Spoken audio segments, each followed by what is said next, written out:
இயக்குனர் சோலை ஆறுமுகம் இயக்கத்தில் பாமக கட்சியின் முக்கிய பிரமுகராக இருந்த காடுவேட்டி குருவின் வாழ்க்கையை மையமாக வைத்து உருவாக்கப்பட்ட படம் தான் காடுவேட்டி. இந்த படம் இன்று திரையரங்குகளில் பிரம்மாண்டமாக வெளியானது. படம் வெளியான அனைத்து திரையரங்குகளிலும் ரசிகர்கள் பட்டாசு வெடித்து மேலதாளங்களுடன் சென்று படத்தை கொண்டாடி மகிழ்ந்தனர். இப்படம் வன்னியர் சமுதாயத்தை மையமாக வைத்து எடுக்கப்பட்ட ஜாதி படம் என்று சொல்லப்பட்டாலும் தற்பொழுது பலதரப்பட்ட மக்களும் இந்த படத்தில் என்னதான் இருக்கிறது என்பதை பார்ப்பதற்காக ஆர்வம் காட்டி வருகிறார்கள். குறிப்பாக காடுவேட்டி திரைப்படம் வன்னியர் சமுதாயத்தையும் தாண்டி தற்போது முக்குலத்தோர் சமுதாயத்தையும் ஈர்த்திருப்பதாக செய்திகள் கிடைத்திருக்கிறது. அதனால் தென் மாவட்டங்களிலும் இந்த படத்திற்கு நல்ல வரவேற்பு கிடைத்திருக்கிறது. காடுவேட்டி திரைப்படம் தற்போது கலவையான விமர்சனங்களை பெற்ற போதும் முதல் நாள் பாக்ஸ் ஆபீஸில் கணிசமான தொகையை வசூலித்திருப்பதாக செய்திகள் கிடைத்திருக்கிறது.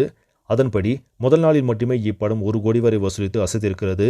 குறைந்த முதலீட்டில் எடுக்கப்பட்டிருக்கும் இந்த படம் வசூல் ரீதியாக வெற்றி படமாக அமையும் என்று எதிர்பார்க்கப்படுகிறது. சரி நம்பளே இந்த செய்தி உங்களுக்கு பிடிச்சிருந்தா லைக் பண்ணுங்க, ஷேர் பண்ணுங்க, மறக்காம சினி ஸ்டுடியோ தமிழ் சேனலை சப்ஸ்கிரைப் பண்ணுங்க. அடுத்த வீடியோவில் சந்திக்கலாம். நன்றி.